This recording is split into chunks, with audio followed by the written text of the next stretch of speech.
सभी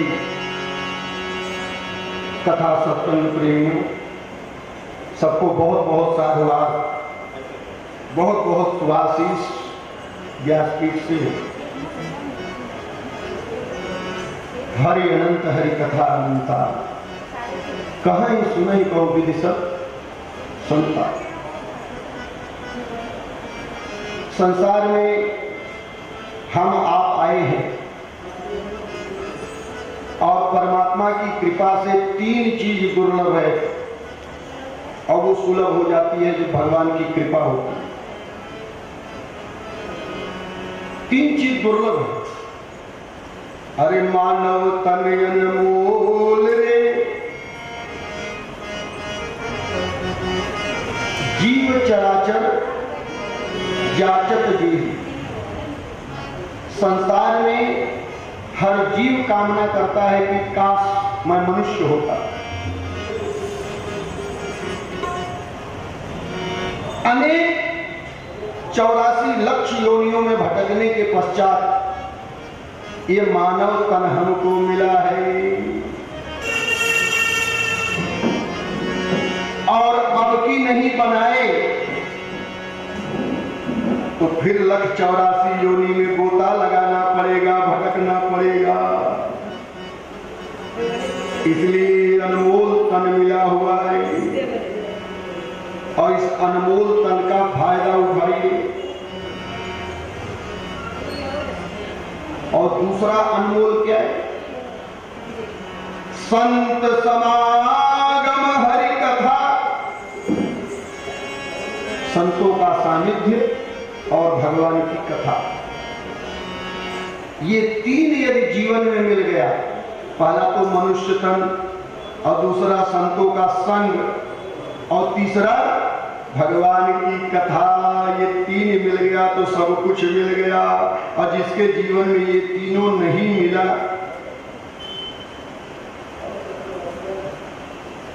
वह मनुष्य का जीवन बेकार है। कैसे? एक श्लोक के माध्यम से जाने। ये शान विद्या न तपो न दानम, ज्ञानम न शीलम न गुणो न धर्मम, ते मृत्युलोके भुवि भार भूता, मनुष्य रूपेण मृगाश्चरन्ति। वह मनुष्य होते हुए भी पशु है। कौन? जिसके अंदर ये 7 चीजें नहीं होती है। 7 चीजें, इसीलिए 7 दिन कथा सुनाई जाएगी ताकि वो 7 चीज हम मनुष्यों में आ जाए। ये शान विद्या, जिसके अंदर विद्या नहीं है, जिसके अंदर तप नहीं है, जिसके अंदर दान नहीं है, तपोन दानम, जिसके अंदर ज्ञान नहीं है, न शीलम, जिसके अंदर शील नहीं है, न गुणो, जिसके अंदर गुण नहीं है, निर्गुणी, न धर्म, जिसके अंदर धर्म नहीं है। ये 7 चीजें जिसके अंदर नहीं है वो मनुष्य नहीं है, वो बिना पूंछ का हिरण है। मनुष्य रूपेण मृगाश्चरन्, मनुष्य के रूप में तो है लेकिन वो मृग की तरह, हिरण की तरह विचरण कर रहा है। तो ये 7 दिनों में ये 7 चीजें हमारे अंदर आएंगी, हमारे अंदर मानवता आएगी। और क्या आएगी? बोले मानवता के साथ साथ संत समागम हरि कथा, संत का समागम होगा, हरि कथा आएगी। और ये तीनों मिल गए तो जीवन सफल हो गया, क्योंकि ये मनुष्य तन अनमोल इसीलिए मिला होगा। 3 डेफिनेशन, या तो तुम देवता हो, या तो तुम दानव हो, या तो तुम मानव हो। देवता माने जो हमेशा देता रहे, जैसे माता पिता ने हमको दिया। ये शरीर किसने दिया? मात पिता का करना मान, ये है धरती के भगवान। मात पिता देखिए, पितृ शांति के लिए श्रीमद् भागवत महापुराण का पाठ प्रारंभ किया गया है, कथा प्रारंभ की, क्योंकि आज संसार में सब लोग बीमार हैं। कोई तन दुखी, कोई मन दुखी, कोई धन बिन रहत उदास, थोड़े थोड़े सब दुखी, सुखी प्रभु तेरा दास। जो भगवान की भक्ति में वही सुखी। तो ये सुख आएगा कैसे? बोले 7 दिन में 7 सीढ़ियों पे जो चढ़ेगा उसके जीवन में सुख और आनंद आएगा। आप कथा सुन रहे हैं किसकी? श्रीमद् भागवत महापुराण की, जिनमें 18,000 श्लोक हैं, 12 स्कंद, 365 अध्याय है और साल भर में 365 दिन होता है। मानो आपका पूरा साल सुधर जाएगा। 12 राशियों में पूरा संसार है, मानो संसार के जीवों का कल्याण हो जाएगा। 7 दिन में हमारी मृत्यु किसी न किसी दिन आएगी। हो सकता है रविवार को आवे, हो सकता है मंगलवार को आवे। तो भागवत जी मरना सिखा देते हैं, जीना और मरना, जिंदगी के 2 रास्ते, नदी के 2 किनारे, बीच में नदी का पानी। तो अपने जीवन को अच्छा बनाने के लिए, पितृदोष से मुक्ति पाने के लिए ये अंतिम अस्त्र है श्रीमद् भागवत महापुराण, क्योंकि ये ब्रह्मास्त्र है। इस अस्त्र के सामने दूसरा कोई अस्त्र काम नहीं करता। भागवत जी श्रवण करने से अपने पितृ जो प्रेत योनि में भटक रहे हैं वो देवलोक को प्राप्त हो जाते हैं और अपने बच्चे को आशीर्वाद देते हैं। हमारा बच्चा जैसा भी है हमारा है, हमारा बच्चा सुखी रहे, स्वस्थ रहे, मस्त रहे, व्यस्त रहे, प्रसन्न रहे, उन्नति करे, क्योंकि पितरों का आशीर्वाद सबसे अधिक। संसार में आपकी तरक्की से कोई प्रसन्न होता है तो आपके पितर। यदि आप तरक्की करोगे, आप अपने जीवन में आनंद और खुशी का लाभ लोगे, तो सबसे ज्यादा उसमें सहायता किसकी है? पितरों। कौन पिता नहीं चाहता कि मेरा पुत्र तरक्की करे, मेरी बहू, मेरे नाती पोते सुखी। तो जब पिताजी छोड़ के हमें चले गए तो पिता की संपत्ति मैंने ली और बगैर मेहनत के पिता की संपत्ति हमारी हो गई। तो हमारा दायित्व तो बनता है कि पिता के लिए कुछ करें, क्योंकि किसी का फोकट में लेना नहीं चाहिए, नहीं तो कर्ज बन जाता है। और ये कर्ज आपको बार बार जन्म लेने के लिए, मरने के लिए मजबूर करेगा। पुनरपि जननम पुनरपि मरणम पुनरपि जननी जठरे शयनम पुनरपि जननम पुनरपि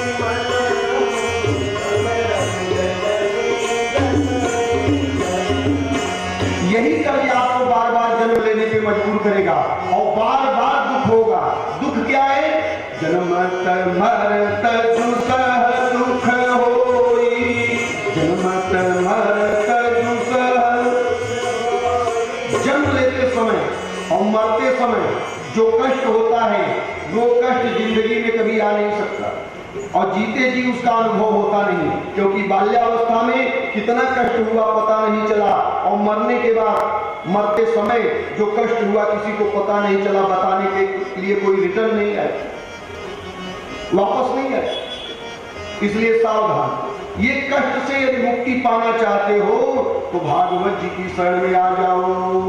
पुनरपि जननम पुनरपि मरणम पुनरपि जननी जठरे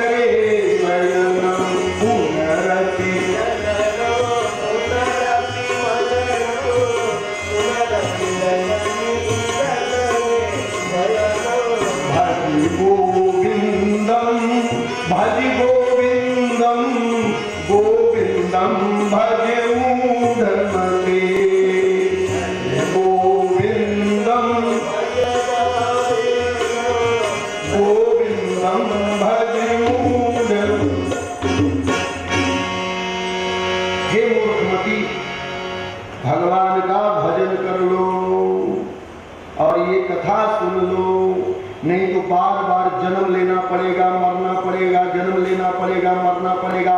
और संसार में सबसे अधिक कष्ट यही दो है, जन्म लेना और मरना। जन्म लेना अधिक कष्ट कैसे है, ये कोई माँ ही बता सकती है। जब प्रसव पीड़ा माँ को होती है बच्चे को जन्म देने की, तो शास्त्रों में ऐसा वर्णन है पुराण में कि जितना दर्द माँ को होता है उसका डबल, माने 2 गुना उस बच्चे को होता है जो बच्चा जन्म लेता है। तो ये दर्द जन्म लेते समय हम किसी को बता नहीं पाए, और मरते समय भी ऐसे ही दर्द होता है जो हम किसी को बता नहीं सकते। इस दर्द से छुटकारा पाने का बस एक ही रास्ता है, भागवत जी की शरण लो। अच्छा, भागवत जी हैं क्या?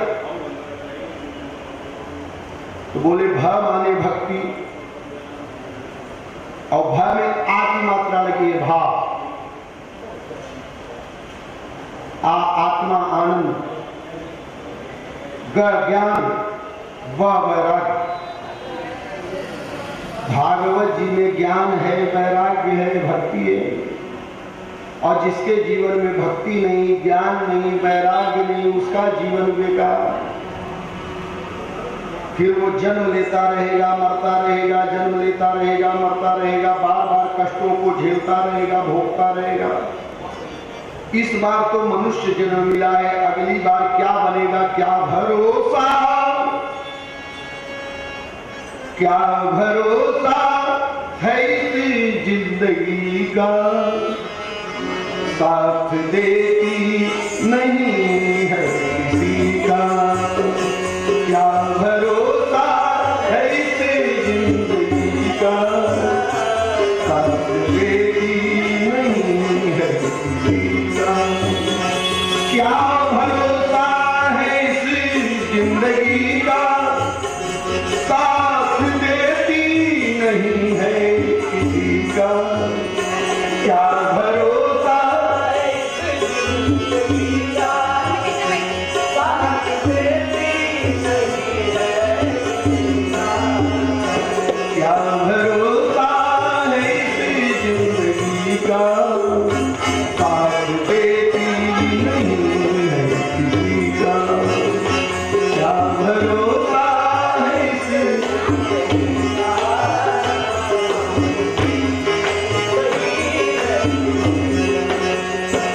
सम्मा बुझ जाएगी जलते जलते, सम्मा माने दीपक। जब तक तेल बाती है जल रहा है, अब तेल बाती जल गया तब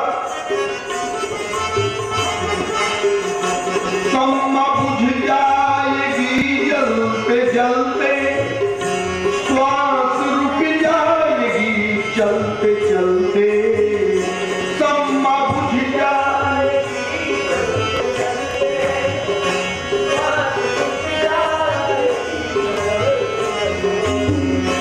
नाम रह जाएगा आदमी का, नाम रह जाएगा आदमी का। क्या भरोसा है इस जिंदगी का, क्या भरोसा है आदमी का।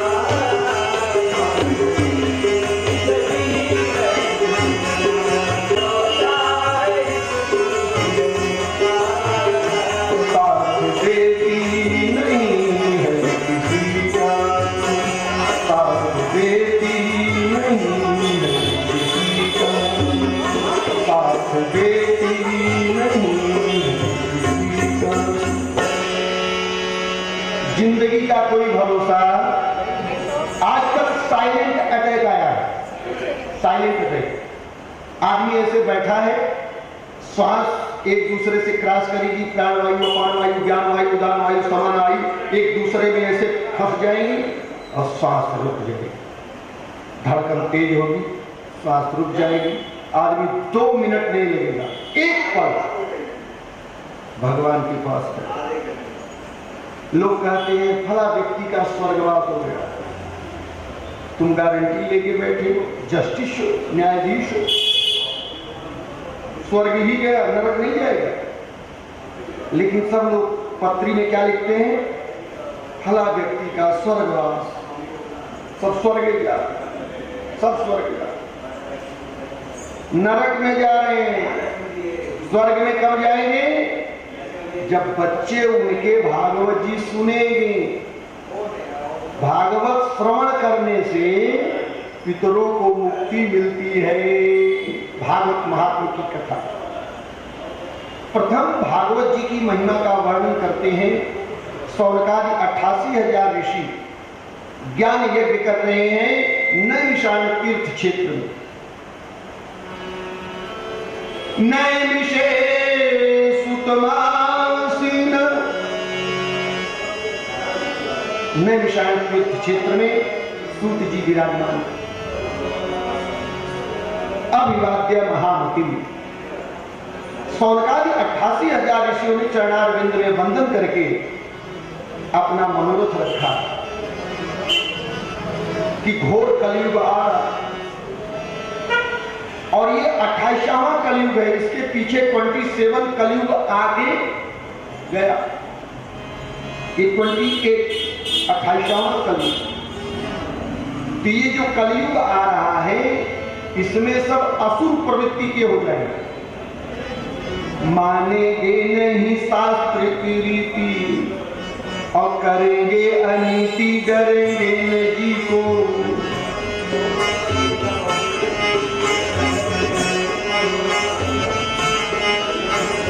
मानेंगे नहीं शास्त्र की रीति, करेंगे अनीति, डरेंगे न जी को।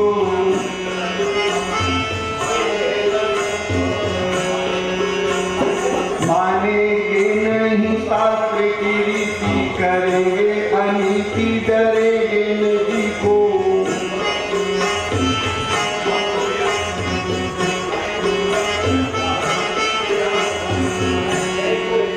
पढ़ के अंग्रेजी कहाएंगे, साहिब होटल में मद पान करेंगे। सदा कली काल अकाल पड़ेगा, फलेंगे न वृक्ष सुवृष्टि न होगी।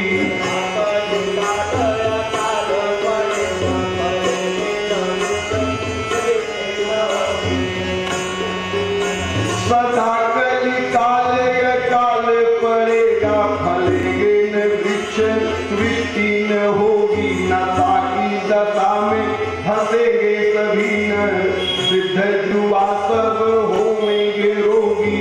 वृद्ध युवा सब होंगे, वृद्ध युवा सब।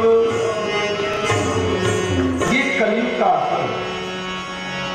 बच्चे को चश्मा लग जाएगा, क्यों लग गया भैया, ये कलयुग का असर है। आजकल बच्चे मोबाइल ज्यादा देख रहे हैं, सावधान। अच्छा मोबाइल छीन लिए तो बच्चा उधम मचा देगा, घर में लड़ाई कर देगा। अब बच्चे को शांत रखने के लिए मोबाइल, और उसकी आंख खराब हो जाए चश्मा तो, और बाद में चश्मा भी काम करना बंद कर दे तब क्या दोगे। इसलिए पहले से सावधान हो जाओ। कलयुग में सब उल्टा होने लगेगा। नदियों में जल नहीं रहेगा, वृक्षों में फल नहीं रहेंगे। जबरदस्ती इंजेक्शन लगा लगा करके फल पैदा किया जाएगा, लगने शुरू हो गए। ये कलयुग, यहां सब उल्टे होने लगेंगे। अच्छा ये बताओ, हम लोगों ने जब जन्म लिया तो पैर से जन्म लिया कि सिर से जन्म लिया? कलयुग में उल्टा हो गया क्या, सीधा फाड़ दिए और निकाल दिए। पहले ऐसा नहीं, शुरू में 9 महीने के बाद या 10 महीने के बाद, 10वें महीने कन्या रत्न का जन्म होता है और 9वें महीने पुत्र रत्न का जन्म होता है, ऐसा शास्त्रों में प्रमाण। पैर के बगल कोई कोई बच्चा जन्म लेता, सारे बच्चे सिर के बगल जन्म लेते हैं। और जो सिर के बगल जन्म लेता है वो सिर से चलता है क्या? चलता तो पैर से। तो सिर से जन्म लेने वाला सीधा पैदा हुआ कि पैर से जन्म लेने वाला सीधा पैदा हुआ? कौन सीधा है? विचार करो। अच्छा, जो पैर से जन्म लिया, किसी को हुक चला जाता है, इधर दर्द होने लगता है, तो जो पैर से जन्म लिया है उसके पैर को यहाँ टच करा दो, सुबह सुबह 2-3 पैर मार दे तो दूसरे व्यक्ति का, बीमार व्यक्ति का वो दर्द गायब हो जाता है। हाँ, क्योंकि एक पॉजिटिव एनर्जी, एक निगेटिव एनर्जी, एक पावर हाउस से आया हुआ वायर और एक अर्थिंग जमीन से आया हुआ वायर, दोनों मिलते हैं तब बिजली जलती है। ऐसे ही जो पैर से जन्म लिया है, जो सिर से जन्म लिया है, दोनों जब टकराएंगे तो दर्द खत्म होगा। ये साइंस, ये विज्ञान। इसीलिए देखो कमर का दर्द गायब हो, पैर से जो जन्म लिया, जहां पैर से 2-3 पैर सुबह सुबह मार दिया, क्योंकि दर्द देने से दर्द गायब होता है, कांटे से कांटा निकलता है। संसार में आए हो तो इन चीजों पे ध्यान दो। क्या कि तुम्हारे आसपास, तुम्हारे इर्द गिर्द भगवान वाला वातावरण है कि नहीं, तुम्हारे जीवन में भगवान की कृपा बरस रही है कि नहीं, तुम अपने माता पिता का आशीर्वाद लेते हो कि नहीं, तुम सही रास्ते पे चलते हो क्या। भागवत जी में भक्ति, ज्ञान, वैराग्य तीनों चीज सिखाया गया, तीनों चीज बताया गया। शौनकादि ऋषियों ने प्रश्न किया कि कलयुग में दुखी जीवों का कल्याण कैसे होगा, और दुख क्या है। किसी को तो अपने घर में बंगला, गाड़ी, मोटर कार, नौकर चाकर सब है, लेकिन बाजू वाले के पास 2 गुना ज्यादा है। अब उसको देख करके इनका चैन खत्म। उसके पास 2 गाड़ी है, 2 बंगला है, 2 बेटे हैं, 2 पत्नी, हाँ सब, और इधर तो एक। अब ये जलन अंदर अंदर उसको खाए जा रही है, न उसको सुख से जीने दे रही, न सुख से उसका जीवन। तो पर संताप कुशल बहु तेरे, दूसरे का सुख देख करके संताप होगा। कलयुग में ऐसा नहीं, अपना लड़का फेल हो जाए उसका तनाव नहीं, उसका पास कैसे हो गया पड़ोसी का फेल, वो भी होना चाहिए। हमारा बेटा फेल तो उसका भी बेटा फेल, हमारा बेटा कॉलेज टॉप आ गया तब टेंशन है, लेकिन फेल हो गया तो बाजू वाले का पास नहीं होना चाहिए। तो कलयुग में ये सब चिंताएं, प्रसन्नता, दूसरे का देख करके जो शरीर में ताप माने गर्मी आती है उसको बोलते हैं प्रसन्नता। और तरह तरह के निकृष्ट कर्मों को करके, मन से गंदा कर्म करके, जुबान से गंदा कर्म के करके, शरीर से गंदा कर्म करके हम असुर बन गए। देवता माने जो देवे, राक्षस माने जो छीन ले, जो दूसरे की संपत्ति को अपनी संपत्ति बनाने की कोशिश करे वो राक्षस। जैसे सीता जी किसकी पत्नी है? राम की। रावण ने क्या किया? हम अपनी पत्नी बनाएंगे सीता को, इसलिए रावण क्या हुआ? राक्षस। तो जो दूसरे की संपत्ति अपनी बनाने की कोशिश करे वो राक्षस। और देवता कौन? बोले जो हमेशा देता रहे। और देता है कौन? माता पिता असली देवता है। इसलिए माता पिता का करना मान, ये है धरती के भगवान। माता पिता का ये है धरती, ये है धरती के भगवान, ये है धरती के भगवान। माता पिता का कहना मान, ये है धरती के भगवान। माता पिता का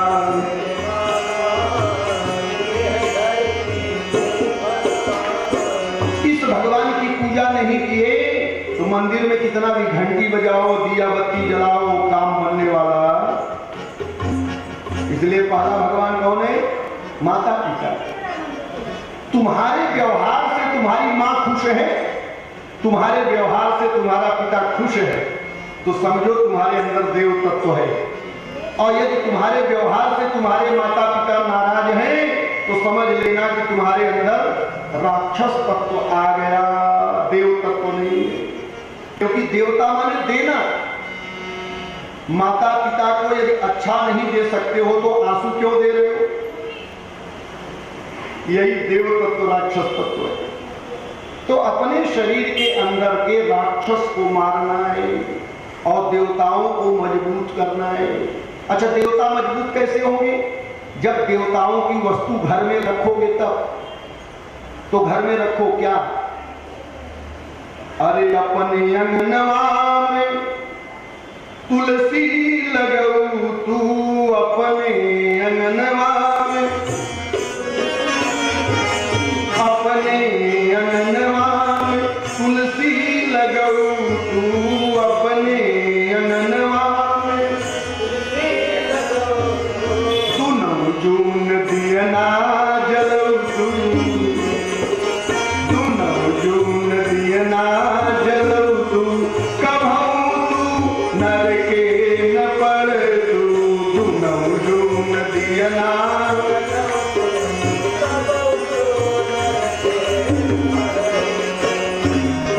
ससुर कहना मन तू, सासू ससुर कहना मन तू, सासू ससुर, सास ससुर माने माता पिता, पति जी का टहल बजो तू, कभऊ तू नर के न पड़ तू, पति जी का टहल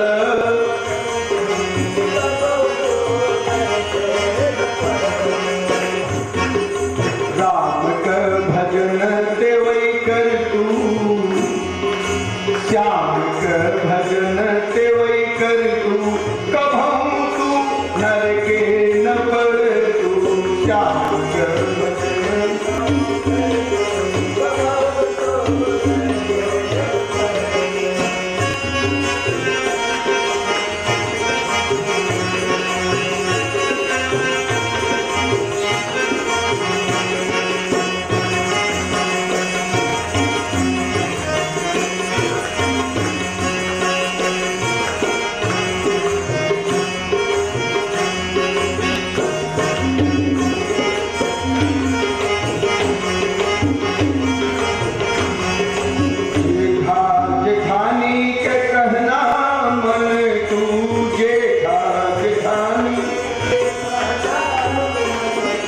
जेठा जेठानी का कहना मानने का मतलब अपने बड़ों का आदर। जेठा जेठानी का कहना तुमन तू, जेठा जेठानी का कहना। भोर उठी, भोर उठी, भोर माने 4 बजे। अब आजकल मुंबई में 10 बजे के बाद सूर्योदय होता है। 10 बजे के बाद लोग जागते हैं। हाँ हाँ, मुंबई का सूर्योदय 10 बजे। और रात कब होती है पता है? 12-1 बजे के बाद। 12-1 बजे के बाद रात होती है। 12-1 बजे तक दिन रहता है, रात में भी दिन रहता है। यहाँ लाइट। सावधान, जीवन संयमित होना चाहिए। भोर उठी भजन खूब गऊ तू, कभऊ तू नर के न पड़ तू। भोर उठी भजन खूब गऊ तू, कभऊ तू श्याम कर भजन तेवई कर तू, कभऊ तू नर के न पड़ तू। श्याम कर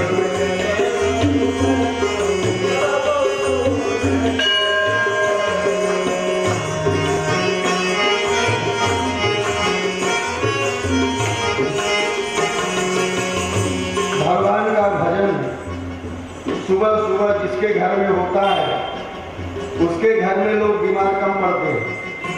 इसलिए घर में भजन होना जरूरी है। घर में तुलसी जी लगाना जरूरी है। घर में शंख रखना जरूरी है। घर में गंगा जल रखना जरूरी है। घर में गोमूत्र रखना जरूरी है। घर में घंटी रखना जरूरी है। घर में एक छोटा मंदिर रखना जरूरी है। बस केवल संतान हो जाए, रुन झुन करती हुए बहुए आ जाए, यही संसार नहीं है। इस संसार में ये भी शामिल करोगे तो संसार है। छोटा सा संसार अपना बनाओ, उस छोटे संसार में ये व्यवस्थाएं होनी चाहिए। जिस घर में सुबह शाम घंटी नहीं बजेगी, जिस घर में सुबह शाम शंख नहीं बजेगी, जिस घर में गोमूत्र नहीं पिया जाएगा, तो खंभा पियो और नरक में जाओ सीधा। यमराज जी इंतजार कर रहे, बेटा आओ खबर लेता हूं। शनि देव जीते जी दंड देते हैं और यमराज मरने के बाद दंड देते हैं, और दोनों सूर्य भगवान के पुत्र हैं और दोनों इंतजार में बैठे हैं। तुम गलत करो, कुटाई करो। जैसे पुलिस क्यों बनाई गई है? गलत करो जेल जाओ। लेकिन वहां सेटिंग से लोग काम कर लेते हैं, कुछ चोरों पैसे। लेकिन शनि और यमराज के यहां कोई सेटिंग काम देने वाली, कितने भी सेटिंग बाद है, बस एक सेटिंग काम कर सकती है। बता दें, बता। भगवान का भजन, भगवान का भजन सुबह करोगे, शाम को करोगे। कब? 4 बजे से 6 बजे शाम को। इसीलिए शाम को कथा रखी गई। अनजाने में ही सही, कम से कम कथा में आओगे तो भजन करोगे। और शाम का समय गोधूल बेला भगवान शिव की बेला है, और ब्रह्म बेला सुबह की 4 से 6 ब्रह्मा जी की बेला है, और दोपहर की 12 बजे से 2 बजे विष्णु की बेला है। अच्छा, तपता कौन है? सूर्य। और सूर्य कौन है? सूर्य नारायण। इसलिए नारायण तपते हैं और उनके तपस्या से, उनके तप से संसार चलता है। खिलाने का काम किसका? लक्ष्मी का। जिसके पास भोजन नहीं है, भोजन कैसे पाएगा? वो धन से पाएगा। पैसा खर्च करो, दुकान से भोजन खरीद लो, खा लो। तो लक्ष्मी जी नारायण की शक्ति है, शिव की शक्ति मां पार्वती, और ब्रह्मा की शक्ति मां सरस्वती। बच्चे जब 4 बजे से 6 बजे सुबह जागेंगे तो पढ़ने में तेज होंगे। नहीं तो ये कंप्लेन आपसे अक्सर आती रहेगी, गुरुजी हमारा बच्चा पढ़ता नहीं। हम लोगों के पास ऐसे केस बहुत आते हैं, गुरुजी हमारा बच्चा पढ़ने लिखने में कमजोर है। क्यों कमजोर है? क्योंकि वो 4 बजे से 6 बजे ब्रह्म मुहूर्त में नहीं पढ़ता है, और 12 बजे से 2 बजे में विष्णु भगवान की बेला है। उस समय घर से बाहर अपनी दौड़ धूप करो, और गोधूल बेला में, शाम की बेला में शिव पार्वती की बेला। ऐसी बेला में जितना भजन कीर्तन करोगे भगवान को मिलेगा, क्योंकि गोधूल बेला में भोजन करने वाला राक्षस हो जाता है। गोधूल बेला में शयन करने वाला कुंभकर्ण हो जाता है। अगले जन्म में कुंभकर्ण बनना पड़ेगा। इसलिए गोधूल बेला में शयन नहीं करना चाहिए, 4 बजे से 6 बजे। इसीलिए कथा 4 बजे से रखी गई। हाँ, सूर्यास्त कर सकते। सोम भगवान का गुणगान करो, कथा सुनो। रात्रि जागरण करने वाले को निशाचर कहा गया। रात में ज्यादा जागना नहीं चाहिए। अब आजकल मोबाइल ऐसा देवता है कि मोबाइल 2-3 बजे तक जगा ही देता है। इसलिए आप लोग उसमें राहु केतु बैठेगा, राहु केतु राक्षस शैतान को रात भर जगाए। इसलिए मोबाइल को भगवान के पास रख देना चाहिए। बिस्तर पे कभी मोबाइल लेके नहीं जाना चाहिए। जो बिस्तर पे मोबाइल लेके जाता है उसको सिर दर्द पक्का होता है। माइग्रेन की प्रॉब्लम आज नहीं कल हो जाएगी, लिख के रखो। किसको? जो राहु केतु को अपने बेडरूम में बेड पे ले जाएगा। तो मोबाइल के अंदर राहु केतु बैठे। केतु माने धड़, राहु माने सिर। तो अपने बेडरूम में इनको न ले जाएं, मंदिर में रख दीजिए। क्यों? क्योंकि भगवान श्री हरि ने, नारायण ने, हमारे लाला कन्हैया गोपाला ने चक्र चला करके राहु को ऊपर का कट करके कर दिया और केतु को नीचे कट करके कर दिया। इन्हीं के चक्र से एक ग्रह से 2 ग्रह बन गए राहु के। तो देश विदेश एक्सपोर्ट इंपोर्ट और हवा में तरंगित होने वाली जो चीजें वो सब राहु है, क्योंकि राहु छाया गया। इसलिए बेडरूम में राहु को न ले जाए शयन के समय, यदि सुखी जीवन जीना है। भटको चाहे जिधर काम होगा, रहो भगवान के बल पर तो धोखा हो नहीं सकता।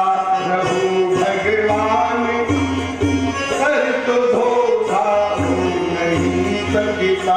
किया करते हो तुम दिन रात क्यों बिन बात की चिंता। न खाने की न पीने की न मरने की न जीने की, चरण में रख दिया जब बात तो किस बात की। चरण में रख दिया जब बात तो किस बात की। तुम्हारे साथ है श्रीनाथ तो किस बात की चिंता। तुम्हारे साथ है श्रीनाथ तो किस बात की चिंता। भिऊ नकोश मी तुझा पाठीशी आहे, स्वामी समर्थ का वचन। डरने की जरूरत नहीं है, परमात्मा तुमसे कनेक्ट है, लेकिन तुम कितना कनेक्ट रहते। अच्छा, हम लोगों के ऊपर आपत्ति विपत्ति न आवे तो हम लोग भगवान का नाम नहीं लेते, मजबूरी है, इसलिए भगवान का नाम लेते। शौक से, इंजॉय से, प्रसन्नता से रोज भगवान का नाम लिया करो। और जो भगवान का कलम केशव कीर्तना, कलयुग में केशव का कीर्तन ही सुख देने वाला है, आनंद देने वाला है, जीवन को पार लगाने वाला है। आइए कथा में प्रवेश करें। अभी ज्ञान की चर्चाएं होंगी। विशालापुरी तुंगभद्रा नदी के किनारे आत्मदेव नाम के ब्राह्मण विराजमान। आप लोग ये कथा सुने होंगे भागवत में। आत्मदेव की पत्नी का नाम है दुंदुली और इसको संतान नहीं होती। अधिक पुण्य हो तो संतान नहीं होती, अधिक पाप हो तो संतान नहीं। जैसे चक्रवर्ती जी के पास श्री दशरथ वृद्ध हो गए, संतान नहीं है। क्यों? दशरथ जी पापी। इतना पुण्य उनके पास था कि ब्रह्मा जी खोजते खोजते थक गए कि कौन सा बच्चा इनको, अपने पूरी सृष्टि में इतनी पुण्यात्मा मिली ही नहीं कि जो दशरथ जी का पुत्र बने। जब हार गए, हाथ ऊपर कर दिए, यज्ञ हुआ, चंद्र माताओं ने प्राप्त किया, तब परम ब्रह्म परमात्मा श्री राम भगवान पुत्र के रूप में आए। जिन राम के रोम रोम में कोटि कोटि ब्रह्मांड है, कोटि कोटि ब्रह्मा विष्णु विराजते हैं, तब वो परम ब्रह्म पुत्र रूप में आया। कब आया? ब्राह्मणों के द्वारा यज्ञ किया गया। यज्ञात् भवति भूतानि पर्जन्यात् अन्न संभवः। यज्ञात् भवति पर्जन्यः यज्ञ कर्म समुद्भवः। यज्ञ कर्म श्रेष्ठ है। क्यों श्रेष्ठ है? बोले यज्ञ से धुआं निकलता है, वही धुआं जाकर के बादल बनता है, वही बादल समय पे बारिश करता है, वही बारिश समय पे पृथ्वी को शस्य श्यामला उपजाऊ बना देती है। और समय पे जो अन्न उपजता है वही अन्न खा करके यया प्राणिनः प्राणवन्तः, हम सभी प्राणी प्राणवान बने रहते हैं। इसलिए यज्ञ कर्म होना चाहिए। और हमारे जीवन में यज्ञ बंद हो गया। घर में आ गए हैं चूल्हा, गैस। अब गैस जी में कौन सा यज्ञ करोगे? पहले माताएं यज्ञ करती थी। कौन सा? अग्नि यज्ञ, जिसको पंच यज्ञ बोला, पंचबली बोला जाता है, पंच यज्ञ बोला जाता है। तो पहली बलि अग्नि को माताएं जब रोटी बनाती थी तो पहले आटे का थोड़ा टुकड़ा अग्नि में डाल देती, चूल्हा होता। और अभी तो गैस है, अब गैस पे कहाँ अग्नि में डालोगे, इसलिए वो अग्नि को देने वाला सिस्टम खत्म हो गया। गैस आ गई, गैस आ गई अच्छी बात, खड़े खड़े 2 मिनट में बना लेते हो भोजन। पहले आंसू गिराते गिराते भोजन बनता था, अभी तो आंख में फर्क ही नहीं, ऐसे ऐसे व्यवस्था बन गई है, सब खींच लेगा, वो जरा सा स्मेल नहीं आएगी, भोजन बन के तैयार हो जाएगा, सब तकनीक आ गई व्यवस्था। लेकिन ये तकनीक खराब करने क्या, तुम्हारे कर्मों से तुमको हटा रही, ये अंग्रेजीपन तुम्हारी संस्कृति से तुमको दूर ले जा रहा है। अपनी संस्कृति, अपने सनातन को मत छोड़ो। जो सनातन छोड़ेगा वो दुखी रहेगा, जो सनातन पकड़ के रखेगा वो सुखी रहेगा। सनातन क्या है, हमें अग्नि को अन्न देना चाहिए। इसलिए हवन में क्या डालते हो, काला तिल, चावल, जौ, ये क्या है, अन्न। मैं आयुर्वेदिक मेडिकल कॉलेज में प्रोफेसर रहा कुछ दिन, तो वहां मैंने चरक संहिता, सुश्रुत संहिता का पाठ किया, तो उसमें हमें मिला कि शरीर के अंदर 3 व्याधियां हैं, कफ, पित्त, वायु। इनका संतुलन बिगड़ेगा, शरीर में बीमारी आ जाएगी। जब कफ बढ़ेगा, पित्त बढ़ेगा, वायु बढ़ेगी, कोई बीमारी आ जाएगी। और इनका संतुलन बना है, कोई बीमारी नहीं। जैसे बीपी सबके अंदर है, लेकिन वो बीपी ज्यादा हो गई तो बीमारी, कम हो गई शुगर, सबके शरीर में ज्यादा हुआ तो बीमारी, और शुगर डाउन हो गया, शक्कर खाओ तो बीमारी। इन तीनों का संतुलन बनाए रखने के लिए हमारे ऋषियों ने शोध करके विज्ञान फिट किया। कौन सा विज्ञान, ये हमारे ऋषियों का विज्ञान है, यज्ञ कर। आजकल यज्ञ घर में नहीं हो रहे, घर घर में आहुतियां दी जाती थी। अज्ञान किए आज भी दूल्हा, हमारी संस्कृति में दूल्हा जब जाएगा ससुराल में बारात लेकर के बहू लाने के लिए, तो अपनी ससुराल में भोजन करने के पहले अज्ञवार करता है। आग में घी और गुड़ डालता है। गुड़ घी की स्मेल इतनी सुंदर आती है, महक इतनी सुंदर, खुशबू इतनी सुंदर होती है कि कोई भी चित्रकार वहां छाटा करने की आवश्यकता नहीं, वो महक ही सबको सुगंधित वातावरण में ला देगी। अब आजकल नेचुरल घी मिल रहा है। अच्छा, जितना घी भ्रष्ट हो रहा है उतना सुंदर नाम बढ़ता जा रहा है। पहले घी कहने से समझ में आ जाता था कि गाय का घी, अभी घी बोलो, फिर शुद्ध बोलो, फिर देसी बोलो, फिर गाय बोलो, शुद्ध देसी गाय का, तब लोगों को समझ में आता है कि ये देसी गाय का शुद्ध। जितना सम्मान बढ़ता जा रहा है उतना डुप्लीकेट होता जा रहा है। कहने का तात्पर्य, हर घर में हवन होना चाहिए। और हवन में क्या मिलाया जाता है, तिल। तिल क्या करेगा, बोले तिल में तेल होता है और तेल से वायु की बीमारी नष्ट होती है। जिस बच्चे का तेल मालिश होगा उस बच्चे को गैस एसिडिटी नहीं होगा, आयुर्वेद कहता है। हम बड़े हो गए, तेल मालिश बंद हो गया, इसलिए मुंबई में रहने वाले गैस एसिडिटी से सब परेशान है। क्यों, तेल मालिश बंद है। हम तेल खा तो रहे हैं, फॉर्च्यूनर का और क्या क्या खा रहे हैं, भगवान जाने इतने नाम आ गए, इतनी कंपनियां आ गई तेल, और सब तेल खा खा करके बीमार पड़ रहे हो। क्यों बीमार पड़ रहे हो, तेल की वजह से। क्योंकि तेल अंदर तो जा रहा है लेकिन शरीर के ऊपर, यहाँ की स्किन ऑयली है क्योंकि खाड़ी प्रदेश में हो, समुद्र नजदीक में है, और नमक शरीर की स्किन को ऑयली बना देता है, शरीर की त्वचा। That scientific reason.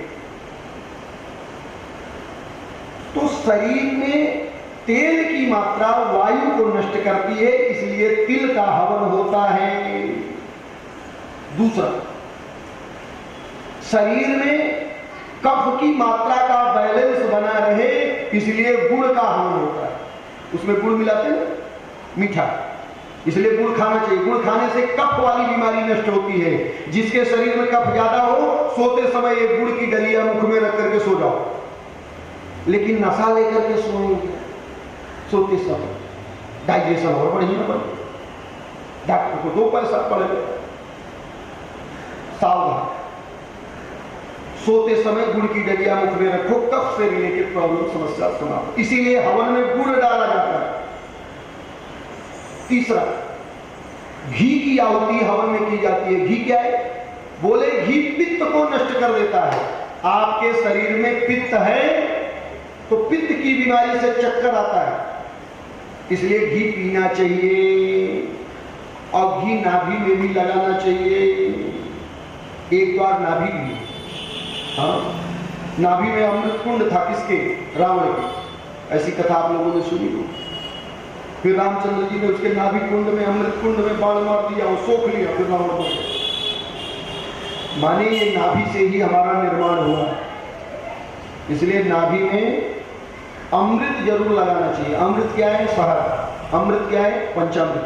5 अमृत: दूध, दही, घी, मधु, शर्करा, शक्कर, मीठा। ये व्हाइट वाला शक्कर नहीं, खाण वाला शक्कर, जो गुड़ वाला शक्कर, गन्ने से गुड़। ये बिगड़ा हुआ रूप है, बीमारी का रूप। तो हमारे शास्त्रों में सकल पदार्थ है जग माही, सकल पदार्थ है जग माही, कर्महीन नर पावत नाही, कर्महीन पावत नाही, पदार्थ है जग माही, कर्महीन पावत।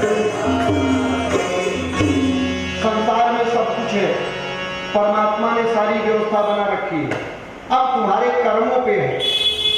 यदि तुम अच्छे कर्म करोगे तो सब अच्छा मिलेगा, बुरे कर्म करोगे सब बुरा मिलेगा। तुम्हारे हाथ में तुम्हारी जिंदगी भगवान ने दे रखी है। तुम अच्छा बना दो या बुरा बना दो, ये तुम्हारे हाथ में है। इसलिए कहीं कथा भागवत सत्संग हो रही है, वहां जाइए, वहां लाभ लीजिए और अपने जीवन को अच्छी दिशा दीजिए और अच्छे बनिए। और अच्छाई की कदर हर वो चोर सेठ भी करता है। कोई सेठ चोरी करने वाला हो, गलत करने वाला हो, गलत करके धन इकट्ठा कर लिया हो, लेकिन अपना नौकर ईमानदारी ही खो लेगा कि हमारा नौकर ईमानदार हो गया। माने ईमानदारी की इतनी कदर है, इसलिए जीवन अच्छा बने, उसके लिए अच्छा सुनने की कोशिश करो। ये आत्मदेव नाम के जो ब्राह्मण हैं, इनको संतान नहीं। एक दिन ये आत्महत्या करने गए। क्यों? क्योंकि संतान के बिना, प्रजा के बिना जीवन बेकार है। लोग निपुता बोलते, पत्नी को बांझ बोलते, और जिस रास्ते से निकल जाओ लोग रास्ता काट जाते, बोलते ये निपुता रास्ते में पड़ गया, काम बिगड़ जाएगा। और ये निपुता जीवन को नष्ट कर देगा। सुबह सुबह इसका दर्शन हो गया। उस निपुते से इतनी ईर्ष्या लोग करने लगते। ये समाज की व्यवस्था। इसलिए निपुता रहना ये सबसे बड़ा संसार का कष्ट है। इसलिए मैं अपने प्राण दे दूंगा, ऐसा विचार करके आत्मदेव खाड़ी के पास पहुंचे और छलांग लगाने वाले ही थे कि एक महात्मा ने आवाज दी, अरे रुको, मेरे रहते हुए मरने की क्या जरूरत, बताओ क्या कष्ट है तुमको। बोले महात्मा जी रोको मत, मैं तो मरूंगा।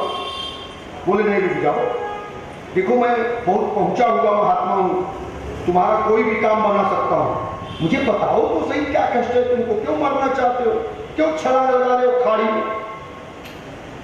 तो आत्मदेव जी ने कहा संतान नहीं है, मैं अपनी गैया को सोचता हूं कि दूध देगी, गैया भी बांझ हो गई, वो गैया छोड़ दिया, दूसरी गैया मैया लाया, वो भी बच्चे नहीं दे रही, मेरे घर में संतान का अकाल पड़ गया। मैं अपने पितरों को पिंड हूं उसमें बाल पड़ जाएंगे।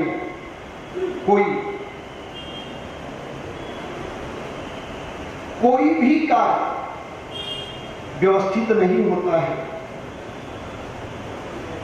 कोई भी हमें सम्मान नहीं देता है। मैं इतना तपोनिष्ठ कर्मनिष्ठ ब्राह्मण होते हुए भी निंदा का पात्र बन गया हूं। ऐसे जीवन को न रहना ही ठीक है, इसलिए महात्मा जी मुझे मरने दीजिए। महात्मा जी ने कहा चिंता मत करो, मैं अभी तुम्हें संतान की व्यवस्था बताता हूं। 8 मुदे महात्मा जी ध्यान लगाए, ध्यान में 7 जन्मों तक संतान का योग नहीं है। हे ब्राह्मण देवता, तुम्हें 7 जन्म तक संतान नहीं होने वाली। बोले महाराज अभी तो 1 जन्म में इतना टेंशन, अब तुम 7 जन्म का टेंशन दे दिए। बताओ, आदमी रात दिन कमाता है किस लिए कि 7 पीढ़ी तक ये धन खत्म नहीं होगा। इतना कमा के बना दोगे, बेटे के बेटे के बेटे के बेटे के बेटे के बेटे, 7 पीढ़ी तक धन चलता रहे, धन खत्म न हो। और ये तो 7 जन्म निपुता रहने की व्यवस्था होता है। बोले अब तो रुकेंगे नहीं, अब तो मर के ही रहे। फिर चला मरने के लिए, महात्मा ने हाथ पकड़ लिया, दूसरे हाथ में फल पकड़ाया। बोले देखो ये फल तुम्हारी यदि पत्नी खा लेगी तो वो गर्भवती होगी और सुंदर दिव्य रत्न की प्राप्ति होगी, पुत्र रत्न हो। मैं अपनी पूरी तपस्या से मैं तुम्हें ये फल देगा। क्यों? क्योंकि ये फल तुम्हें फलदायी बना देगा, फल वाला वृक्ष बन जाओगे और तुम्हारे जीवन का दुख नष्ट हो जाएगा। लेकिन तुम्हारे जीवन में दुख लिखा हुआ, मेरे सामने तुम आत्महत्या करोगे तो दोष मुझे लगेगा, इसलिए तुम्हें बचाने के लिए ये फल देगा। अपने सामने किसी को आत्महत्या करने देना नहीं चाहिए, ये नीति है। आपके सामने कोई आत्महत्या कर रहा है, आप सामर्थ्यशाली हो, उसे रोकना चाहिए। आत्मदेव वो फल लाए, अपनी पत्नी धुंधुली को दे करके और महात्मा की सारी बातें, सारा वृतांत कह सुनाया। धुंधुली ने प्रसाद देखा और रख दिया घर में। बहन आई थी और गांव की स्त्रियों से विचार करने लगी, ये फल खाऊंगी, गर्भ रहेगा, 9 महीने पेट ऐसा हो जाएगा, चलना फिरना कठिन हो जाएगा, गांव में आग लग गई तो कहां भाग के जाऊंगी, मैं दौड़ भी नहीं पाऊंगी, पेट भारी रहेगा, शरीर भारी रहेगा, 9 महीने कष्ट होगा और उसी कष्ट में हमारे भी प्राण निकल गए। तो तरह तरह के विचार करके उसने फल नहीं खाया और अपनी सगी बहन धुंधुली की जो बहन, उससे सेटिंग कर ली कि देख तेरा पुत्र होने वाला है, तू अपना पुत्र मुझको दे देना और मैं अपना पेट ऐसे बना करके रखूं। दोनों ने मंत्रणा करके सेट कर दिया। बहन ने विचार दिया कि वो फल परीक्षा के लिए गाय को खिला दो, क्योंकि गाय को भी बच्चे नहीं, तो गाय को खिला दो, उसको बच्चे हो जाए। और ऋषि महात्मा ने फल दिया तो फल का चमत्कार भी देख ले कि फल में पावर है कि नहीं। तो महात्मा का फल गाय को खिला दिया। गैया मैया ने खाया, गोकर्ण जी जन्म लिए, प्रेम बोलिए गोकर्ण भगवान की। ऐसे भागवत, गोकर्ण की भागवत, जो भगवान को आत्मसात कर ले वो भागवत। ऐसे 12 भागवतों का वर्णन भागवत जी ने है। 12 स्कंद है और 12 भागवत, जिन्होंने भगवान को प्रकट कर लिया, भगवान को खड़ा कर लिया अपने सामने। गोकर्ण जी ने कहा, उधर बहन को पुत्र उत्पन्न हुआ और उस पुत्र को ला करके पालन पोषण करने लगी धुंधुली। ढिढोरा पिटवा दिया गया कि आत्मदेव को पुत्र हुआ, लेकिन आत्मदेव का ये पुत्र नहीं है। ये बात केवल धुंधुली को पता है और उसकी बहन को पता है। आत्मदेव को लगा कि मेरे ही पुत्र उत्पन्न हुआ है, खूब उत्सव हुआ, खूब न्यौछावरी बांटी गई। लेकिन जब धुंधकारी नामकरण उसका हो गया तो वो गंदे काम करने लगा, क्योंकि माँ का नाम धुंधुली और पुत्र का नाम धुंधकारी। बच्चों को खेल खेल में कुएं में डाल देता, बच्चों को मार देता, रोज कंप्लेन आती घर में, लेकिन न मां सुनती न बेटा सुनता। एक दिन मां बेटे का यह खेल देख करके आत्मदेव ने विचार किया कि महात्मा बोल रहे थे कि संतान में सुख नहीं होता, और मैं इसी संतान के लिए परेशान था। बोले आज तो मैं तुम्हें संतान दे रहा हूं, एक दिन वही संतान छोड़ करके फिर तुम जंगल में आओगे। लगता है अब मुझे जंगल में जाना पड़ेगा। आज आत्मदेव अपने पत्नी को, अपने पुत्र का परित्याग करके फिर उसी जंगल में गए। और आजकल तो जंगल बचे नहीं, जाओगे कहां? सब पर्वत काटे जा रहे हैं, जंगल काटे जा रहे हैं, कहां जाओगे? गार्डन बनाया जा रहा है बिल्डिंगों के सामने छोटा। आदमी बिल्डिंग में टेंशन, फ्लैट में आता है तो गार्डन में थोड़ी देर बैठ करके अपना टेंशन शांत करता है। इसीलिए कथा भागवत सत्संग में जाओ, वहां क्या मिलेगा? शांति केवल दो जगह है। पूरे ब्रह्मांड में शांति खोजोगे, शांति मिलने वाली केवल दो जगह शांति है। कहां? भगवान के पैरों में और भगवान की कथा में। यही शांति देवी रहती है, बाकी शांति मिलने वाली नहीं।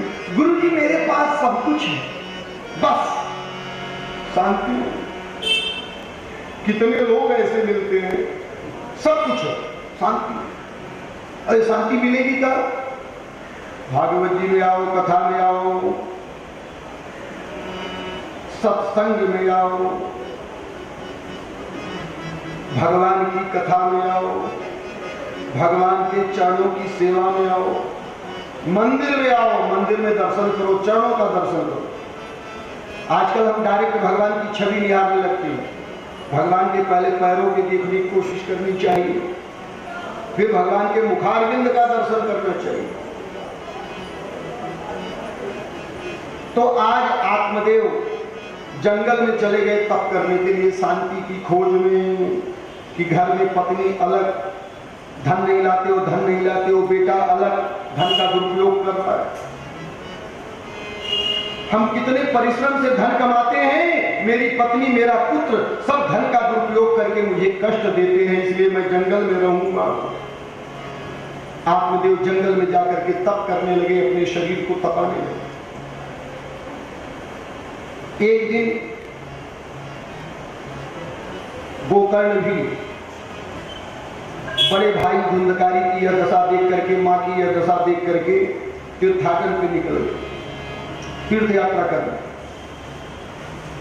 घर में रहोगे तो विवाद बढ़ेगा, दूर हो जाओ विवाद होगा ही। तीर्थाटन करने इधर बेटे ने देखा मां अकेली है, माल देती नहीं है, तो मां का गला दबा दो, सारा धन ले लो। बेटे ने मां का गला दबा दिया, अंधे कुएं में मां को धक्का दे करके मार डाला और सारी संपत्ति पे अधिकार जमा लिया और 5 वैश्याओं को लाया, अपने घर में रख करके आनंद से रहने लगा। 5 वैश्याएं रोज माल मांगती, माल लाएगा तो तुमको खुश करूंगी, और ये माल ला करके देता रहा, देता रहा, देता रहा। जब पिता की सारी संपत्ति खत्म हो गई, तब कहां से लावे? तब चोरी करने लगा। एक दिन राजा के यहां चोरी किया, खूब माल लाया। 5 वैश्याओं ने देखा इसके पास माल तो आया, लेकिन राजभवन का आया है, और आज नहीं कल हम पकड़े जाएंगे, और हम पकड़े जाएंगे तो ये तो मर ही रहा है, साथ में हम भी मरेंगे। इसलिए हम लोगों को इसको मार करके और यहां से दूसरे देश में भाग जाना चाहिए, और दूसरे देश में चले जाएंगे तो यहां का राजा वहां जाएगा नहीं, दूसरा राज्य शत्रु का लग जाए। तो ऐसा विचार करके, जैसे इंडिया के लोग स्विच बैंक में विदेश में पैसा जमा कर दिए, ऐसे ही वैश्याएं स्विच बैंक में जमा करने के लिए प्लान बनाने लगे, बाहर विदेश में जाके पैसा जमा करके वहीं मजा करना। तो 5 वैश्याओं ने व्यवस्था बनाई,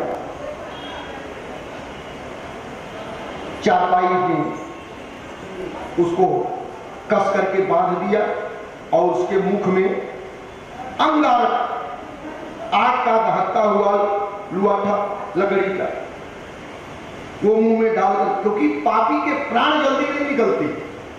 गांव में एक कहावत है, न पापी मरे न खड़हर गिरे।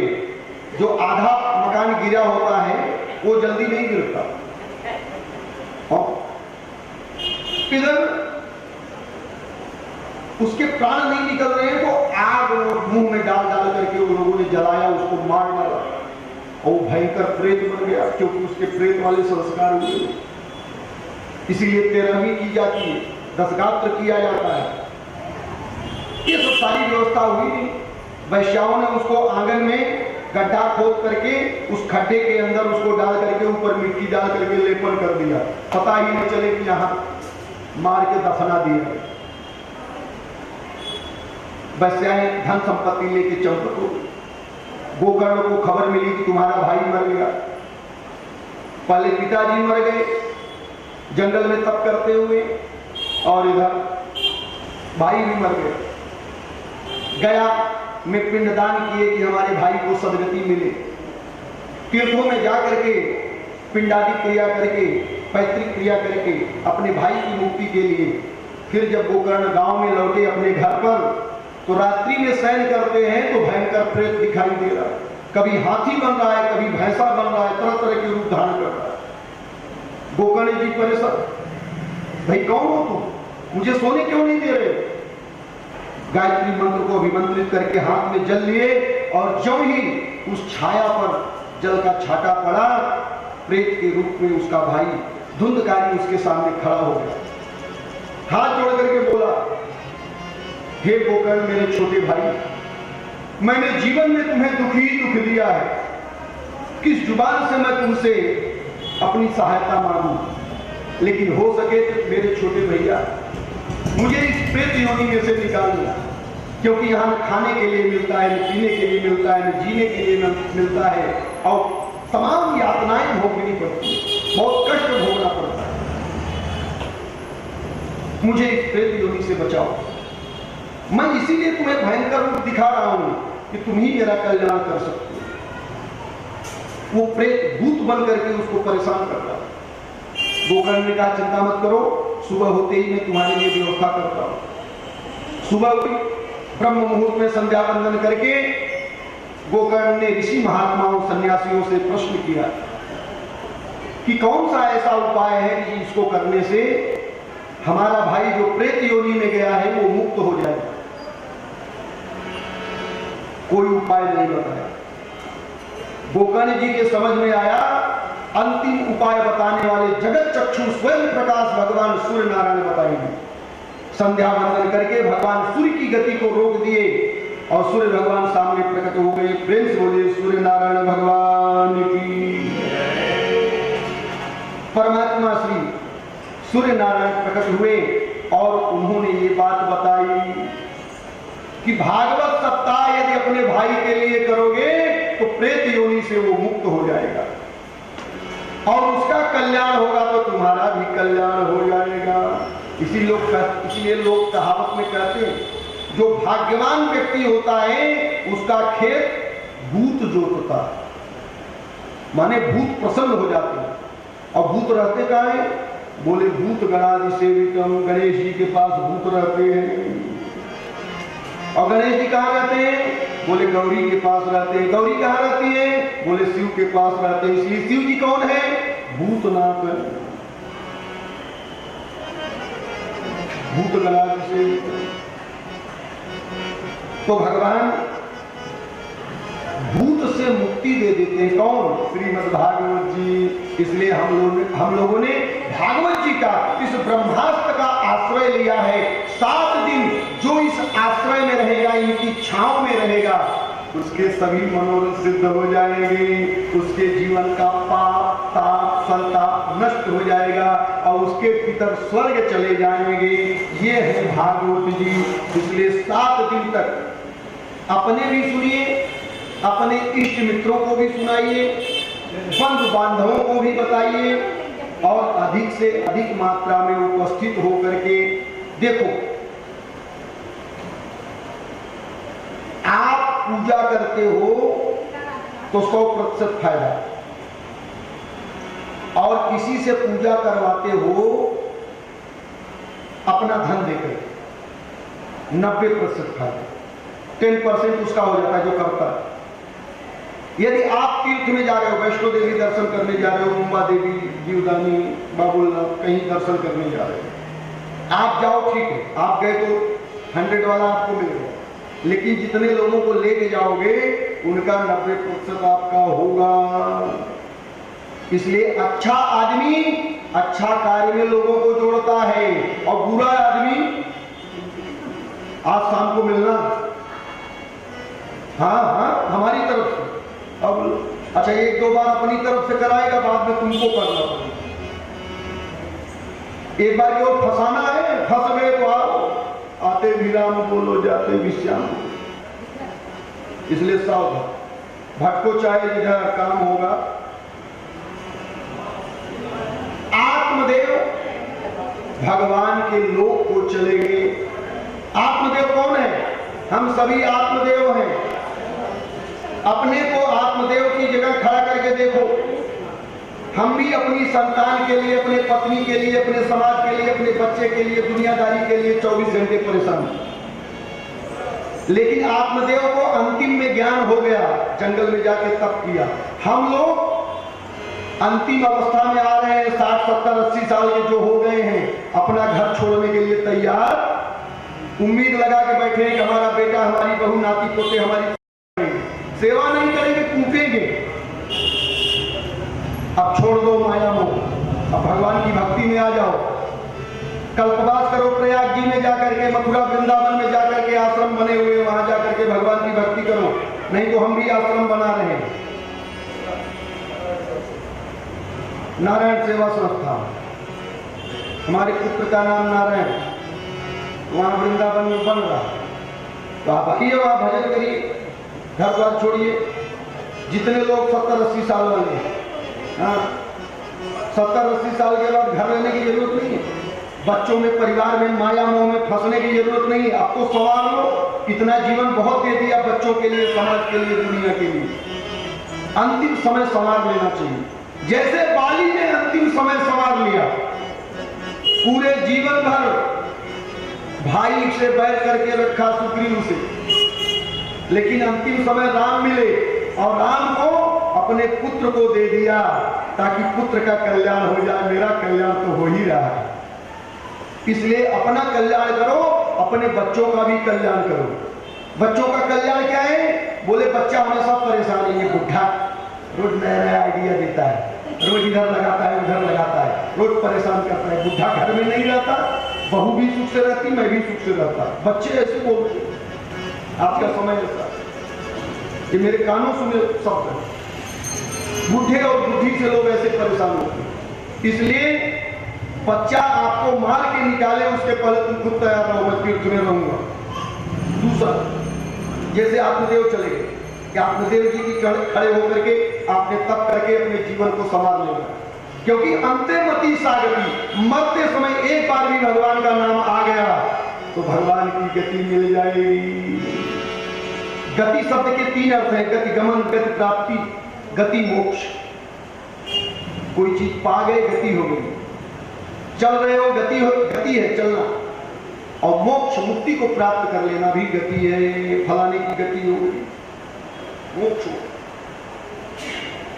तो अपने आप को धुंधकारी की जगह खड़ा करके देखो। हम आप धुंधकारी भी हैं, तो बोले महाराज हमको धुंधकारी क्यों बोल रहे हो? तो आपको बोलने से पहले मैं अपने आप को धुंधकारी समझ रहा हूं। कैसे? हम भी 5 वैश्याओं के चक्कर में पड़े हैं। 5 वैश्याएं कहां हैं हमारे पास? तो बोले 5 ज्ञानेंद्रियां, ये अखिया, ये कान, ये नाक, ये वैश्याएं हैं। जो इंद्रियां विषयासक्त हो गई वो वैश्या हो गई। विषयासक्त माने आंख को हमेशा अपने मनपसंद का देखना, आदत सी लग गई है कि मेरे पसंद का दिखे। कान भी अपने पसंद का, अपनी स्तुति ही सुनना चाहता है, अपनी बुराई सुनना कान को पसंद नहीं है। हमारी ये 5 वैश्याएं हैं, इन 5 वैश्याओं को संतुष्ट करते करते जीवन खत्म हो रहा। इनकी इच्छा पूर्ति के लिए, इनकी इच्छा पूर्ति के लिए, इनकी इच्छा पूर्ति के लिए, इनकी इच्छा पूर्ति के लिए ये जो त्वचा, जिह्वा, रसना, कर्णेंद्रिय, घ्राणेंद्रिय, चक्षु इंद्रिय, ये 5 जो ज्ञानेंद्रियां हैं, यही 5 वैश्याएं हैं। इनकी इच्छा पूर्ति में पूरा जीवन खत्म हो जाता है और हम भगवान की तरफ नहीं बढ़ते। हम इन्हीं इंद्रियों को पूरा करते करते पूरा जीवन खत्म कर देते और उसका परिणाम क्या निकलता है? बार बार मुझे जन्म लेना पड़ता है, मरना पड़ता है, और इस बार तो मैं मनुष्य बना, अगली बार कुत्ता बनेंगे कि बिल्ली बनेगी कि गंदी नाली के कीड़े नीचे कौन सी स्थिति होगी वो परमात्मा जाने। इसलिए सावधान मानव तन अनमोल रे, माटी में ना घोल रे, अब की मिला है फिर ना मिलेगा, कभी नहीं कभी नहीं कभी नहीं मिलेगा। मानव तन अनमोल रे,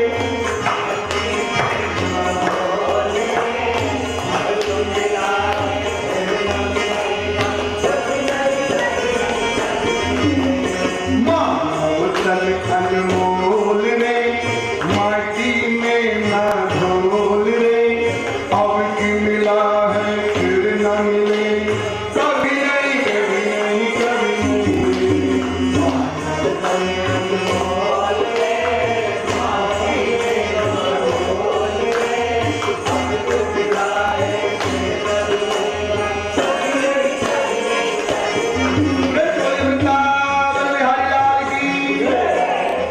तो ये अनमोल जीवन मिला हुआ है, इस अनमोल जीवन को व्यर्थ में नष्ट मत करो। एक घड़ी आधी घड़ी आधी में बुनियादी, तुलसी संगति साधु की हर कोटि अपराध। करोड़ों अपराध नष्ट हो, करोड़ों पाप नष्ट हो जाए। कब? सत्संगति महिमायति हुई, जब सत्संग में आओगे। और सत्संग क्या है? सत्य का संग। सत्य कौन है? सत्यम परम धीमहि। भागवत जी में स्तुति की ओर सत्य की गई। सत्य कौन है? परमात्मा, राम नाम सत्यम शिवम, सत्य ही शिव है, शिव ही शिव है। इसलिए सत्य की आराधना करो। सत्य परमात्मा है, इसलिए भगवान का नाम जपते रहो। तो श्वास श्वास प्रभु नाम जपो, वृथा श्वास ना खोल, और ना जाने इस श्वास का आना हो न हो। घर का रजिस्ट्रेशन है, सब कुछ का रजिस्ट्रेशन करा लिए, दुकान का, गाड़ी का, सबका कागज बनवा रखे। और इस जिंदगी का कोई कागज बना? कब बुलावा आ जाए? अरे आएगा जब रे बुलावा हरि का, छोड़ के सब कुछ जाना पड़ेगा। आएगा जब रे बुलावा, छोड़ के सब कुछ जाना, छोड़ के सब कुछ जाना पड़ेगा, छोड़ के सब कुछ जाना। साथ जाएगा नाम हरि का, और न कुछ तू ले जाएगा। साथ जाएगा नाम हरि का, और न कुछ तू ले जाएगा। आएगा जब रे बुलावा, छोड़ के सब कुछ जाना, छोड़ के सब कुछ जाना, छोड़ के सब कुछ जाना। ये हम सबको पता है कि सब छोड़ के यही जाना है, फिर भी संसार के काम में लगे रहते हैं। भगवान की पूजा रुक जाए, भगवान का कीर्तन रुक जाए, भगवान रुक जाए, मंदिर बंद हो जाए, सब कुछ हो जाए, चलेगा, काम नहीं होती। जहां राम तह काम नहीं, जहां काम वहां राम नहीं। यदि राम नाम जपते रहोगे और धीरज रखोगे, सब काम बनता है, सब काम होता है। मैं अपना अनुभव बताऊं, यही वासी सेक्टर 19 में संभाजी गार्डन, नवी मुंबई, वहां यज्ञ कराने में पहुंचा, सतचंडी यज्ञ।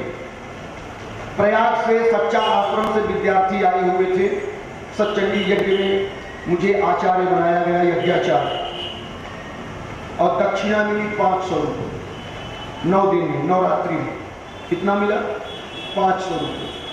फिर मेरे अंदर करुणा दया माँ ने उत्पन्न किया, वो 500 रुपये भी बांट दिया उन विद्यार्थियों में, क्योंकि वो भी बेचारे 500 रुपया पाए थे जो प्रयाग से आए।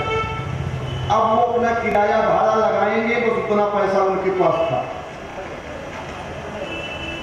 और मैं माँ को बोलते हुए रास्ते भर आ रहा था, ट्रेन पकड़ के, लोकल ट्रेन, कि मैया 9 दिन मैं तेरे यज्ञ का आचार्य बना रहा और तू दुनिया को बांटती है, क्या रविराज ही तेरे लायक नहीं? 9 दिन मां व्रत किया, पाठ किया, यज्ञ किया, लोगों से भी करवाया, फिर भी मैया तू इस काबिल मुझे नहीं समझती कि इस बेटे के लिए कुछ खाने पीने की व्यवस्था कर दो। मैया सुन रही, मां को सब पता है, हमें नहीं पता था उस समय कि मां सुन रही है। केवल हम ये जानते थे कि शास्त्रों में लिखा हुआ है बस, लेकिन प्रैक्टिकली अनुभव आया जीवन में, ये सत्य घटना अपने ऊपर की। फिर मैं दादर पहुंचा ट्रेन से, और जैसे ही दादर पहुंचा फोन आया, गुरुजी मिलना है मलाड स्टेशन पे, मैं आपको इंतजार कर रहा हूँ। हमने कहा कि मलाड पहुंचा मैं, फास्ट ट्रेन पकड़ा था बिरार की, पहुंच गया। स्लो, अंधेरी से स्लो ट्रेन पकड़ना पड़ा। मलाड जब पहुंचा तो व्यक्ति अपने घर ले गया और एक महिला से मिलवाया। मलाड पुरार विलेज ईस्ट में है, वो चाल धनी है, महाराष्ट्रीय महिला, और भयंकर स्वरूप, काला रंग, फटे हुए कपड़े। वो महिला मिली और कुंडली मुझे देखने को मिली। कुंडली देखते ही हमने कहा इसको तो पंचपति योग है, द्रौपदी की तरह इसके 5 विवाह होंगे, एक पति छोड़ेगा फिर दूसरा पति छोड़ेगा। अब मुझे कहाँ आया कैसे आया मैंने बोल दिया, और माता रानी ने ऐसी कृपा कर दी। मेरे अंदर ऐसा भाव हुआ कि यदि ये महिला कोई उपाय बताऊंगा, पूजा पाठ बताऊंगा, एक तो फटे कपड़े पहने और मैली कुचैली दिख रही, क्या मुझे धन देगी?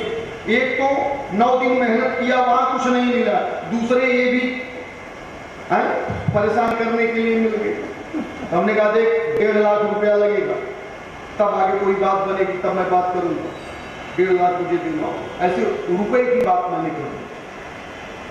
फिर वो तुरंत महिला गई और मेरे सामने पूरी राशि गिन करके रख दी, गुरुजी बचा लो, क्योंकि 3 पति हो चुके हैं, चौथा नंबर लग चुका है, तो चौथे में ही फाइनल हो जाए, 5वें वाला नंबर न लगे।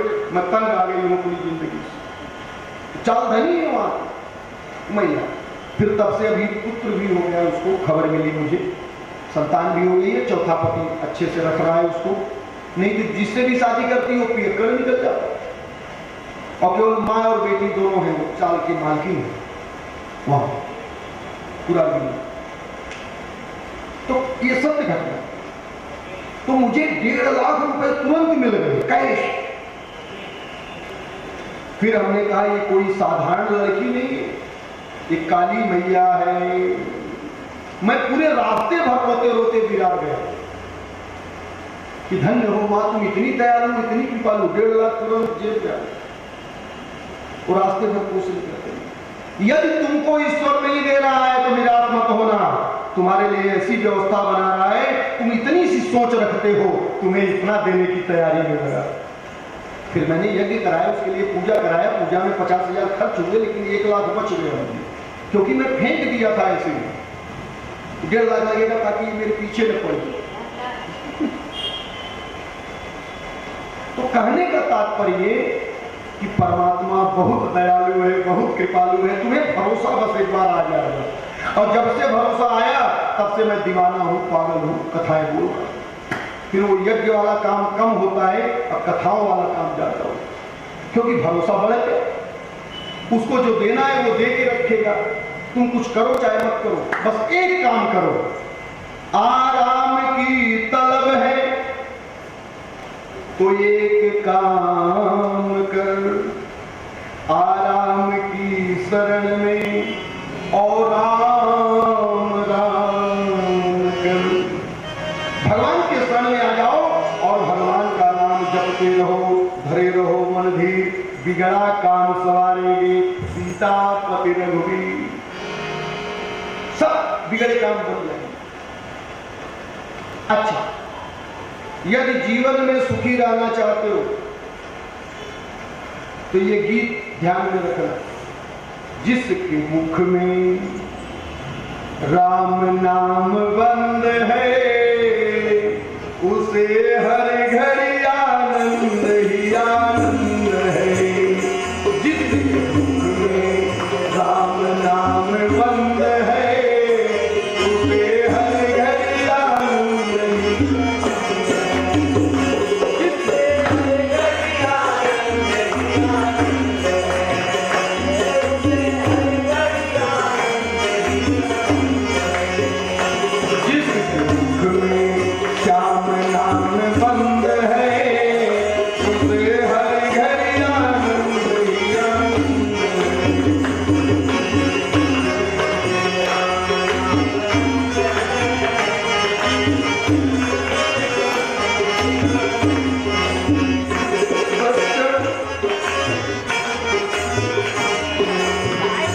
संत ऋषियों की वाणी को मानो, संत ऋषियों की वाणी को मानो।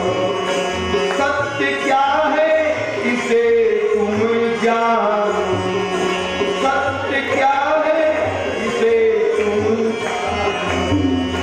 जिसके हृदय में श्याम नाम बंद है, जिसके हृदय में श्याम नाम उसे हर घड़ी आनंद ही।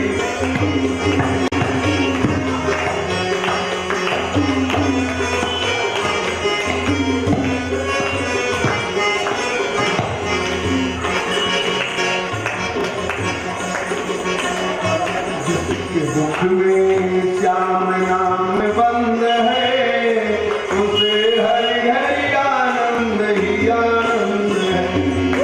जिसके मुख में बंद है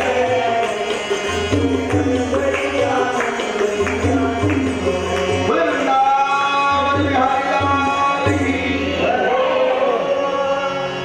जिसके मुख में श्याम नाम बंद है, अपने मुख में श्याम नाम बंद करके देखो, जीवन में आनंद ही आनंद है।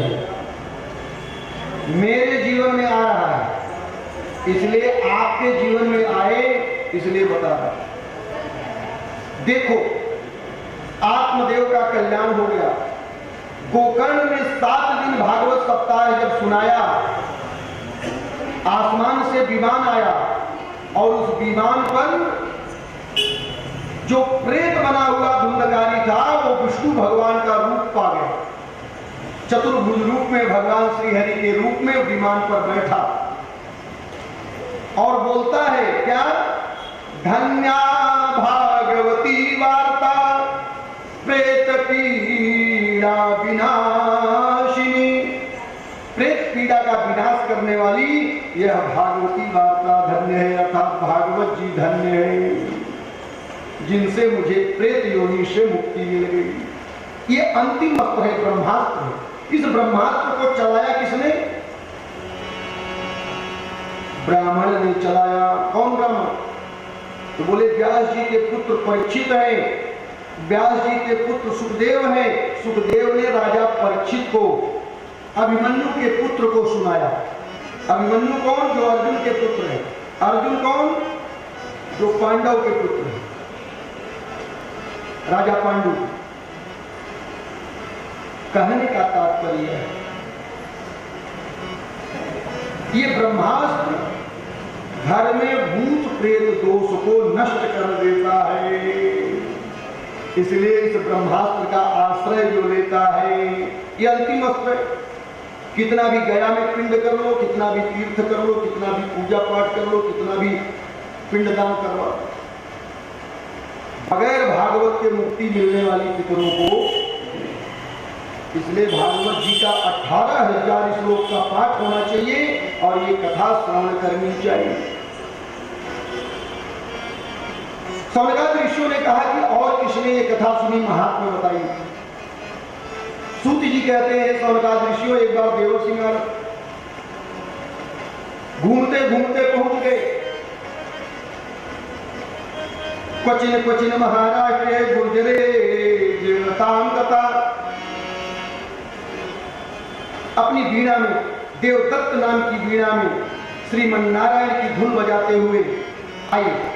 श्रीमन्नारायण नारायण नारायण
दाहिनी तरफ दाया माने सूर्य और बाया माने चंद्रमा पोषित होता है शरीर। और तीसरे नारायण कौन? अग्नि नारायण नारायण नारायण अग्नि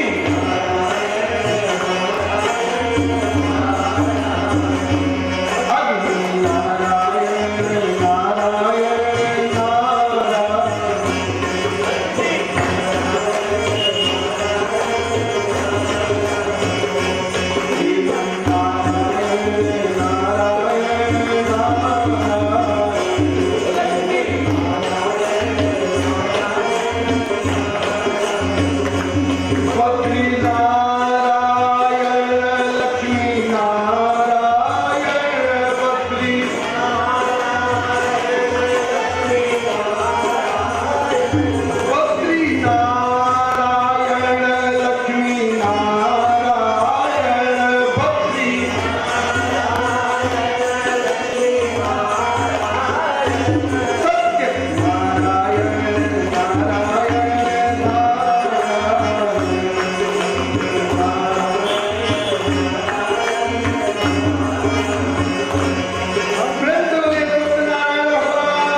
इसलिए नारायण भी सत्य है, नारायण सत्य है, राम सत्य है, कृष्ण सत्य है। ये भगवान के नाम है। ये सब भगवान का नाम संकीर्तन करते हुए देवर्षि नारद महाराष्ट्र में आए तो थोड़ी थोड़ी कहीं भक्ति दिखी, गुजरात में गए तो पाखंड दिखा, और मथुरा वृंदावन पहुंचे तो भक्ति नृत्य कर रही थी और ज्ञान वैराग्य सोए पड़े हुए थे। अब आगे कल कथा सुने, 8 बज गया है। मथुरा वृंदावन में भक्ति महारानी को विराजमान करके कल कथा हम लोग आगे श्रवण करेंगे। कल अधिक से अधिक मात्रा में अपने इष्ट मित्र बंधु बांधवों रिश्तेदारों को सबको लेके आइए, अपने भी करिए, उनको भी तारिए। अच्छा, आपका रिश्तेदार दुखी रहेगा, जे हॉस्पिटल या और हॉस्पिटल जो है वहाँ कोई अपना रिश्तेदार भर्ती रहेगा, क्या चैन से घर में सोने पाओगे? देखने जाना, मिलने जाना, कहाँ हॉस्पिटल। इसलिए हमारे रिश्तेदार सुखी हो, हमारा समाज सुखी हो, हमारा परिवार सुखी हो, हम सुखी हो। जैसे सुदामा जी ने पहले सबके मकान बनवा दिए, फिर अपने मकान बनाए। तो मानो कथा में भी जाओ तो सबको लेके जाओ, अकेले नहीं, बच्चे को लाओ, छुट्टी हो गई। क्योंकि बच्चे में संस्कार पड़ेगा तो वो जब बड़ा होगा तो अपने बहू बेटे को भी उसी संस्कार में ले जाएगा। तो घर में ये बात, ये संस्कार बन, सब लोग अपनी जगह खड़े हो जाएंगे। अभी आरती होगी, कथा विराम लेत वीर हनुमान। भगवान के नाम का संकीर्तन करके यही विराम देते हैं। कल कथा प्रारंभ होगी। मन करदम संवादे प्रथमे अहि, तो आज नहीं हो पाई तो कल हम कोशिश करेंगे कि आज की भी कथा और कल की भी कथा हम पूर्ण करें, क्योंकि आप लोगों ने विलंब किया आने में, और आप लोग विलंब करोगे तो वक्ता श्रोता ज्ञानंदी। तो पहले श्रोता को आना चाहिए, श्रोता वक्ता ज्ञानंदी। पहले श्रोता शब्द आया तब वक्ता आया। पहले श्रोता आते हैं तब वक्ता आते नहीं। नग्न छपड़ के जैसे कटका क्यों करिश। जहाँ सन्यासी और नागा बाबा लोग रहते हो वहाँ धोबी को रहने की क्या जरूरत, जो कपड़ा धोता है। जब वो कपड़ा ही नहीं पहनेंगे तो धोएगा तो। इसलिए श्रोता लोग रहेंगे तब तो वक्ता का महत्व। तो आप लोग भारी मात्रा में उपस्थित होकर के भगवान की कथा का आनंद लीजिए और अपने पितरों को प्रसन्न करिए, और जिनको जितना बन सके वहाँ पंडित जी से मिल करके, वो अमित जी और आपसे मिल करके सेवा में आप लोग सेवादान करके, आप लोग सहयोग करके इस कार्यक्रम को संपन्न बनाएं। क्योंकि ये ब्राह्मण देवता, भूमि के देवता यहाँ उपस्थित हैं, ये यज्ञ चल रहा है तो आप लोगों के लिए चल रहा है, आपके कल्याण के लिए चल रहा है। ये पर्सनल हमारे लिए नहीं है, न पर्सनल मीना जी के लिए है, ये आप सबके लिए है। सर्वे भवन्तु सुखिना, सर्वे सन्तु निरामया, सर्वे भद्राणि पश्यन्तु मा कश्चित् दुःखभाग् भवेत्। ओम गणेश जी की आरती इसका है।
4 बजे सब लोग आ जाएंगे, 4 से 8।